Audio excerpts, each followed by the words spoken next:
فَبِأَيِّ آلَاءِ رَبِّكُمَا تُكَذِّبَانِ۔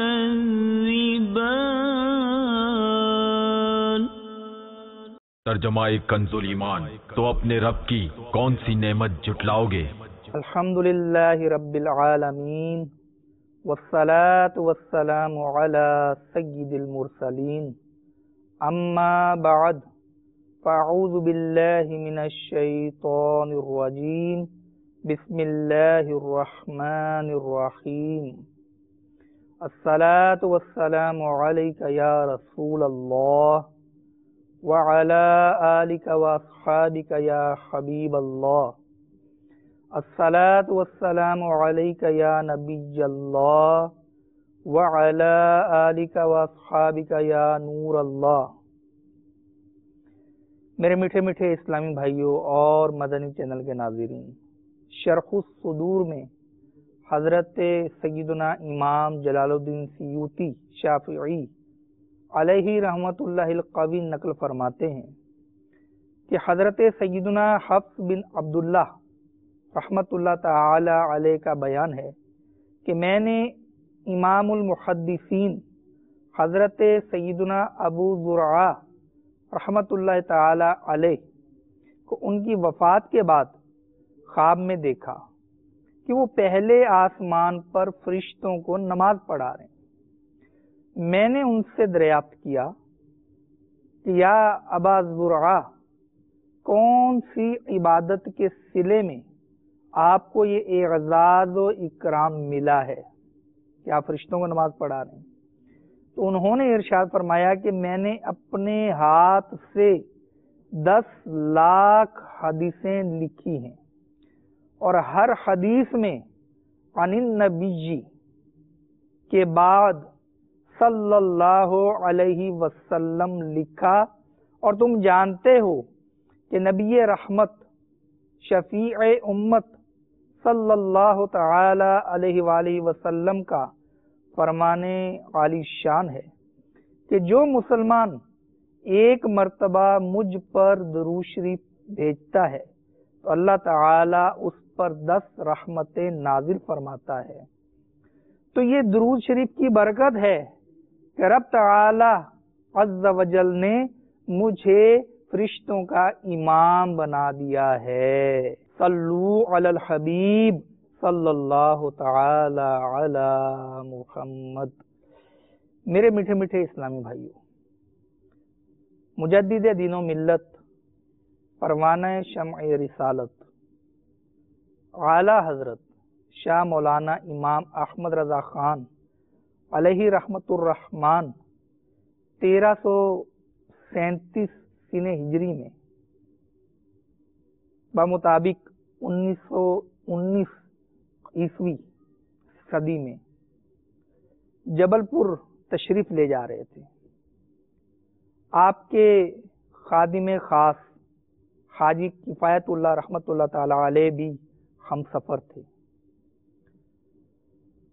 تو وہ فرماتے ہیں کہ میرے دل میں یہ خیال گزرا کہ مجدد کا کوئی بھی وقت خدمت دین سے خالی نہیں جاتا، لیکن آج کے اس طویل سفر میں اعلیٰ حضرت رحمت اللہ تعالی علیہ دین کی کون سی خدمت کر رہے ہیں؟ میری سمجھ یہ سمجھنے سے قاصر تھی۔ وہ فرماتے ہیں کہ جب اعلیٰ حضرت رحمت اللہ تعالی علیہ جبل پور پہنچے تو فرمایا کہ فقیر نے راستے میں 360 اشعار کہے ہیں، جن میں سے 35 اشعار نعت پاک کے ہیں اور باقی بد مذہبوں کے رد میں ہیں۔ ذرا ان اشعار کو قلم بند کر لیجئے۔ اب حاجی کفایت اللہ رحمت اللہ تعالی علیہ کو یہ قصیدہ مبارکہ دیکھ کر اپنے دل کے وسوسے پر ملامت ہوئی اور اعلیٰ حضرت رحمت اللہ تعالی علیہ سے عرض کی کہ حضور، خدا عز و جل کی قسم، اب مجھے یقین ہو گیا کہ آپ کا کوئی بھی وقت تبلیغ دین سے غافل نہیں ہے۔ میرے میٹھے میٹھے اسلامی بھائیوں، ہم اس میں سے اگر سبق حاصل کریں تو اعلیٰ حضرت رحمت اللہ تعالی علیہ کا اس کے پیچھے جو احساس ہمیں نظر آتا ہے کہ وقت کا ضیاع، کوئی بھی وقت ضائع نہیں ہونا چاہیے۔ تو میرے میٹھے میٹھے اسلامی بھائیوں، وقت کی قدر آج زندگی میں اگر ہم پہچان جائیں تو ہمارے حق میں بہت بہتر ہے۔ آپ تصور کیجئے اس شخص کا کہ جس پر نزعہ کا عالم طاری ہے، وہ دنیا سے رخصتی چاہتا ہے، بس رخصت ہوا ہی چاہتا ہے، کچھ ہی دیر کا مہمان ہے۔ اب آپ بتائیے کہ اگر اس کو یہ آفر کی جائے کہ تم اتنا مال خرچ کر کے تم اتنا وقت لے لو، میرے میٹھے میٹھے اسلامی بھائیوں، وہ 1 منٹ، 1 گھنٹہ، 1 دن، جتنا وقت ملے لینے کو تیار ہو جائے گا۔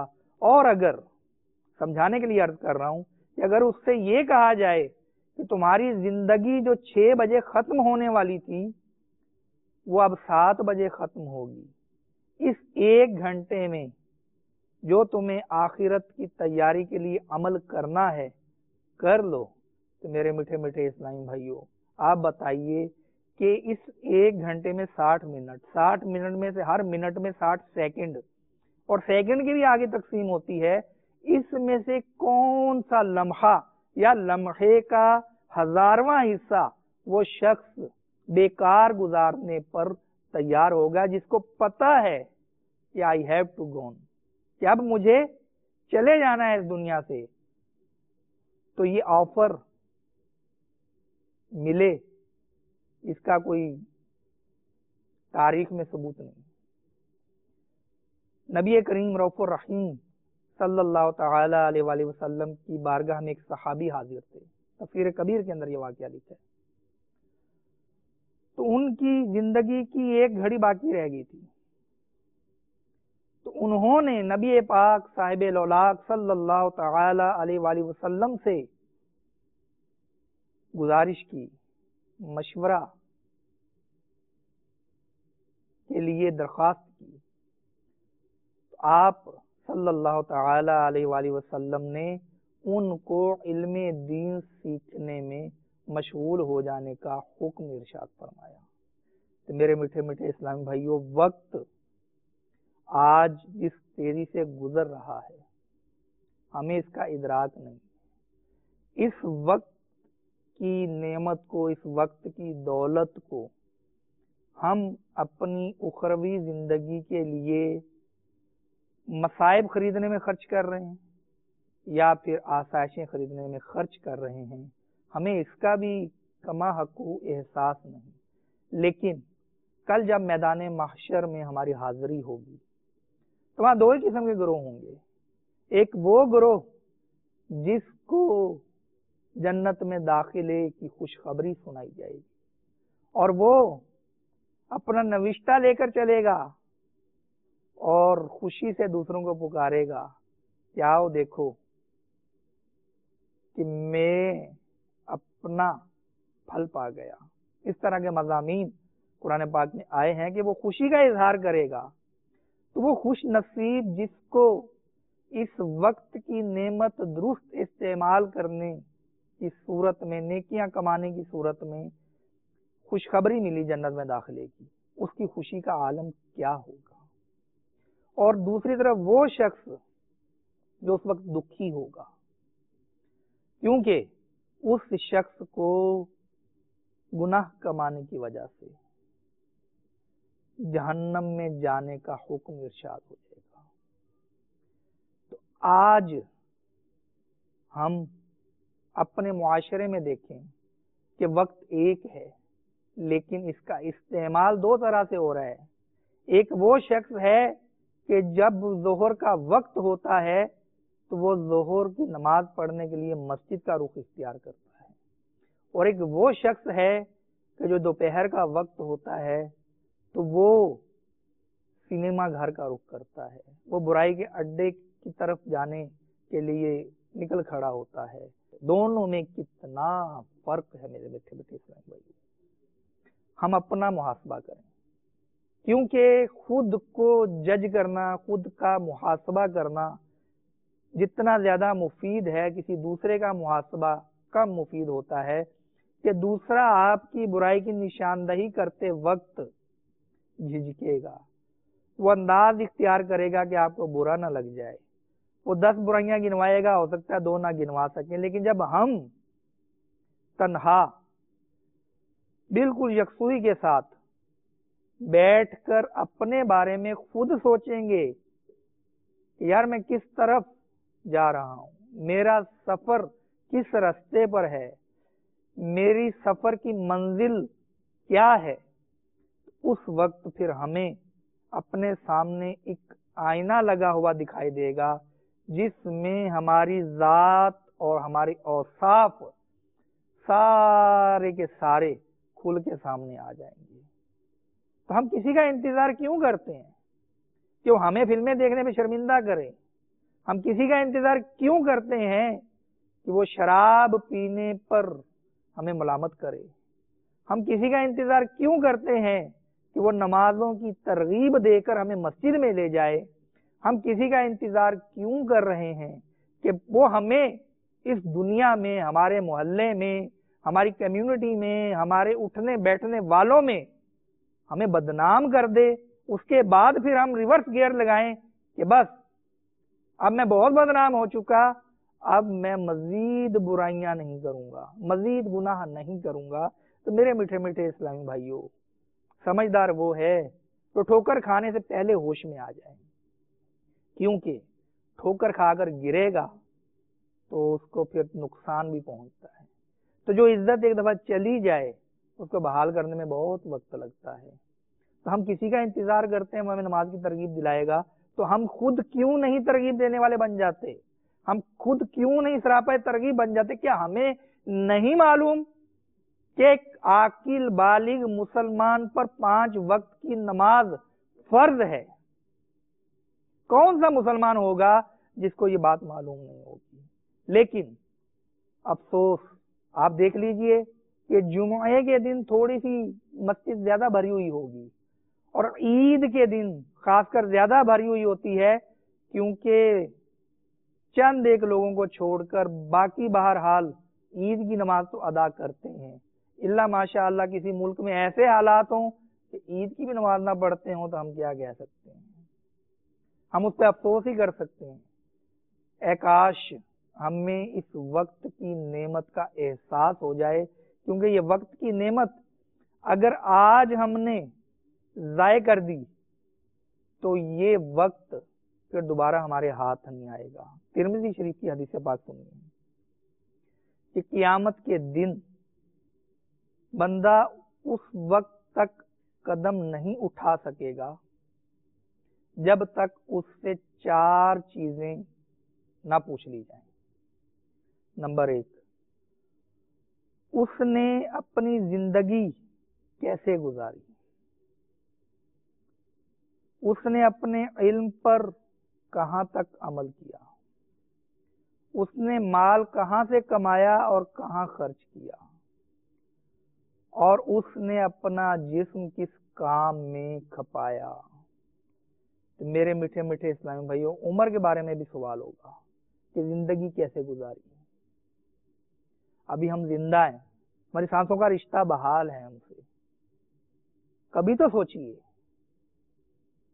کبھی تو یہ توجہ کیجئے کہ اب سے پیچھے مڑ کر دیکھ لیجئے کہ ہم نے اپنی زندگی کیسے گزاری، کہ اگر اسی لمحے ہمیں بارگاہ الہی میں پیش ہونا پڑے، ہمیں موت آ جائے، ہم بارگاہ الہی میں پیش ہوں جب، اور ہم سے پوچھا جائے کہ عمر کیسے گزاری، زندگی کن کاموں میں صرف کی، ہمارے پاس پیش کرنے کو کیا ہوگا؟ طرح طرح کے ناجائز کھیلوں کی بازیاں، طرح طرح کے گناہ، لوگوں کی جائیدادوں پر قبضہ کرنا، انہیں بھتے کی پرچیاں بھیجنا، لوگوں کو تاوان کے لیے اغوا کرنا، لوگوں کو ظلم اور زبردستی سے پیس ڈالنا، کسی کو قتل کر ڈالنا، اور معاذ اللہ نشے کا شکار ہونا، شراب پینا، اور تو اور آسائشیں حاصل کرنے کے لیے سود کا لین دین کرنا، حرام کمائی کمانا، رشوت کا لین دین کرنا، دوسروں کا قرضہ لے کے دبا جانا، میرے میٹھے میٹھے اسلامی بھائیوں، کہیں یہ چیزیں تو ہماری زندگی میں شامل نہیں ہیں۔ اے کاش اس کی جگہ ہماری زندگی میں یہ شامل ہو کہ ہم 5 وقت نماز پڑھتے ہیں، ہم کسی مسلمان، کسی جانور، بلکہ کسی کافر کو بھی تکلیف نہیں پہنچاتے، اس پر ظلم نہیں کرتے۔ ہمارے بزرگان دین رحمت اللہ تعالی علیہ وقت کے کیسے قدردان ہوا کرتے تھے۔ اعلیٰ حضرت رحمت اللہ تعالی علیہ کا ایک واقعہ آپ نے سنا۔ اعلیٰ حضرت رحمت اللہ تعالی علیہ کے بعد عاشق اعلیٰ حضرت کا بھی ایک واقعہ سنا، پھر آگے بڑھتا ہوں کہ امیر علیہ سنت حضرت علامہ مولانا محمد الیاس عطار قادری دامت برکاتہم العالیہ، ان کا حیدرآباد سندھ میں آپریشن ہونا تھا۔ آپریشن والا لباس بھی پہن لیا گیا، لیکن معلوم ہوا کہ کچھ تاخیر ہے۔ آپ نے کیا کیا معلوم؟ آپ نے قلم اور کاغذ لیا اور کچھ نہ کچھ تحریری کام کرنے میں مصروف ہو گئے، اور اسلامی بھائیوں کی ترغیب کے لیے ارشاد فرمایا کہ وقت کم اور کام زیادہ ہے، بلکہ بعض اوقات تو مبالغہ کرتے ہوئے سمجھانے کے لیے، شوق دلانے کے لیے کہ اتنا کام ہے کہ میرا بس چلتا تو میں آرام بھی نہ کرتا۔ میرے میٹھے میٹھے اسلامی بھائیوں، ہمارے اکابرین رحمت اللہ تعالی علیہ وقت کے قدردان تھے۔ حضرت عیسیٰ روح اللہ علی نبینا علیہ السلام کا بڑا ہی پیارا فرمان سنیے۔ فرماتے ہیں، لوگوں دن اور رات 2 خزانے ہیں، لہذا دیکھتے رہو کہ تم ان خزانوں میں کیا ڈال رہے ہو، کیونکہ یہ خزانے سر محشر تمہارے سامنے کھولے جائیں گے۔ آپ نے مزید فرمایا کہ رات کے جو کام ہوتے ہیں وہ رات میں، اور دن کے جو کام ہوتے ہیں انہیں دن میں انجام دیا کرو۔ اسی طرح حضرت سیدنا عمر فاروق رضی اللہ تعالی عنہ کا بڑا ہی پیارا واقعہ ہے کہ حضرت معاویہ بن خدیج رضی اللہ تعالی عنہ یہ اسکندریہ کی فتح کی خبر دینے کے لیے حضرت عمر فاروق رضی اللہ تعالی عنہ کی بارگاہ میں حاضر ہوئے، شہر مدینہ میں داخل ہو گئے، اور وہ کیلولہ یعنی دوپہر کے آرام کا وقت تھا، تو وہ یہ سوچ کر حضرت سیدنا عمر فاروق رضی اللہ تعالی عنہ کے پاس نہ گئے کہ آپ آرام فرما رہے ہوں گے، لہذا آپ کے آرام میں خلل نہیں ڈالنا چاہیے۔ پھر آپ کو پتا چلا کہ حضرت عمر رضی اللہ تعالی عنہ تو کیلولہ فرماتے ہی نہیں ہیں، دوپہر میں آرام نہیں کرتے۔ تو آپ نے جب وجہ پوچھی تو ارشاد فرمایا کہ اے معاویہ، اگر میں دن کو سوتا ہوں تو رعایا کا حق کھو دیتا ہوں، اور اگر رات کو سوتا ہوں تو اپنے آپ کو کھو دیتا ہوں۔ تو اے معاویہ، ذرا تم ہی بتاؤ کہ جسے ان 2 حقوق کی پڑی ہو اسے بھلا نیند کیا آئے گی؟ کیا بات ہے! یہ وہ ہستیاں تھیں جو صرف اپنے معاملات دیکھ بھال کرنے کی ذمہ داری نہیں تھی، ان پر ہزاروں لاکھوں مسلمانوں کی ذمہ داری تھی۔ ان کا وقت کیسا قیمتی ہوتا ہوگا۔ اسی طرح میرے میٹھے میٹھے اسلامی بھائیوں، حضرت عبداللہ بن مسعود رضی اللہ تعالی عنہ کیا زبردست فرمان ہے۔ فرماتے ہیں کہ مجھے اس دن سے زیادہ ندامت اور افسوس کسی چیز پر نہیں ہوتا جس دن کا سورج اس حال میں غروب ہو جائے کہ میری عمر تو گھٹ جائے، میری عمر تو کم ہو جائے، لیکن میرے عمل میں اضافہ نہ ہو۔ میرے میٹھے میٹھے اسلامی بھائیوں، اگر ہم اپنا وقت بچانا چاہتے ہیں تو ہم اپنے سیکنڈ بچائیں۔ سیکنڈ بچائیں گے تو منٹ بچیں گے، منٹ بچائیں گے تو گھنٹے بچیں گے، تو یہ سینس جب ہمیں آ جائے گا نا کہ ہمارا وقت ضائع نہیں ہونا چاہیے، اور اس میں یہ خاص کر رکھنا ضروری ہے کہ آخرت کے اعتبار سے ضائع نہیں ہونا چاہیے۔ آج کل کیا معاملہ ہے کہ اگر کسی کو کسی مدنی بیان میں جو علم دین کی دولت لٹا رہے ہوں مبلغ، وہاں بیٹھنے کا موقع مل جائے اور پھر بیان تھوڑا سا طویل ہو جائے، اس کا موڈ خراب ہو جاتا ہے۔ ارے یار 1 گھنٹے کے لیے میں آیا تھا، اس نے 10 منٹ اوپر لگا دیے۔ یہ نظارے آپ دیکھتے ہوں گے جمعے کے دن کہ اگر خطیب صاحب بیان فرما رہے ہیں، کوئی موضوع ہے اس کو مکمل کرنا چاہتے ہیں، 2-4 منٹ بھی اگر اوپر ہو گئے تو لوگ لوگ خطیب کو گھڑی کی طرف اشارہ کرنا شروع کر دیتے ہیں۔ میرے میٹھے میٹھے اسلامی بھائیو، آج وہ خطیب اچھا سمجھا جاتا ہے جو وقت پر بیان ختم کرے، وہ امام اچھا سمجھا جاتا ہے جو وقت پر نماز کے لیے جماعت کا آغاز کر دے۔ تو ذرا مقتدی بھی تو اپنے حال پر غور کرے کہ امام نے 1:20 ٹائم ہے ظہر کا، تو 1:20 پر تکبیر کہہ دی گئی، تو مقتدی بھی تو ذرا وقت کی پابندی فرمائیں۔ آپ بھی 1:20 پر امام کے ساتھ اللہ اکبر کہنے والے بنے۔ میرے میٹھے میٹھے اسلامیوں، آج سے پہلے اگر کوتاہی تھی، اے کاش ہم اس کوتاہی کو دور کرنے والے بن جائیں۔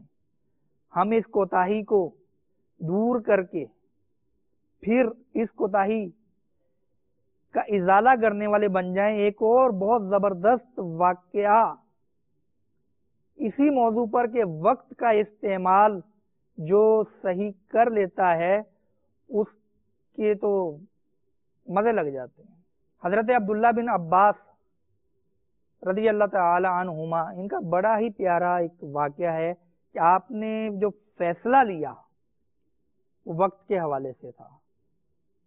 چنانچہ آپ فرماتے ہیں کہ جب رسول پاک صاحب الاولاق صلی اللہ تعالی علیہ وآلہ وسلم کا وصال ظاہری ہوا، تو اس وقت میں کم سن تھا، تو میں نے اپنے ایک ہم عمر انصاری سے کہا کہ چلو اصحاب رسول رضی اللہ تعالی عنہم سے علم حاصل کریں، کیونکہ ابھی وہ بہت ہیں۔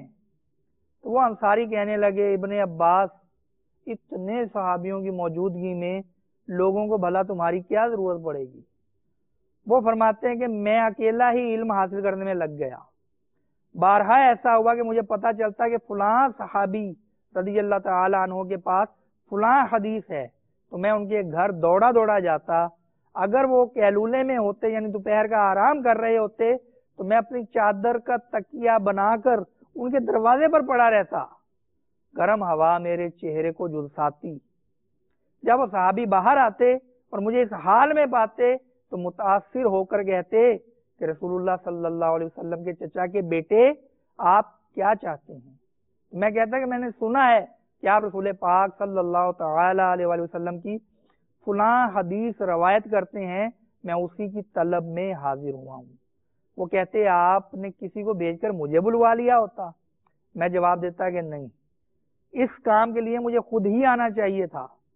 اس کے بعد یہ ہوا کہ جب اصحاب رسول رضی اللہ تعالی عنہم دنیا سے رخصت ہو گئے تو وہی انصاری جب دیکھتے کہ لوگوں کو میری کیسی ضرورت ہے تو حسرت سے کہتے ابن عباس تم مجھ سے زیادہ عقل مند تھے۔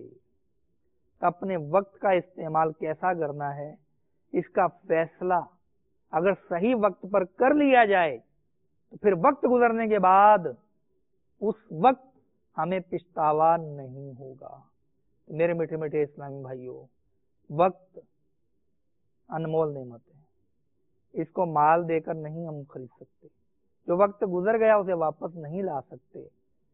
جو وقت موجود ہے اسے گزر جانے، ضائع ہونے سے بچائیے۔ جو آنے والا ہے اس کے لیے کوئی مدنی ہدف مقرر کیجئے کہ ماضی میں جو ہوا سو ہوا، اب میرے حال کا وقت اور میرے مستقبل کا وقت ضائع نہیں ہوگا انشاءاللہ عز و جل۔ اللہ تبارک و تعالی ہمیں وقت کی قدر پہچاننے کی توفیق عطا فرمائے۔ آمین بجاہ النبی الامین صلی اللہ تعالی علیہ وآلہ وسلم۔ فبأي آلاء ربكما تكذبان۔ ترجمہ کنز ایمان، تو اپنے رب کی کون سی نعمت جھٹلاؤ گے؟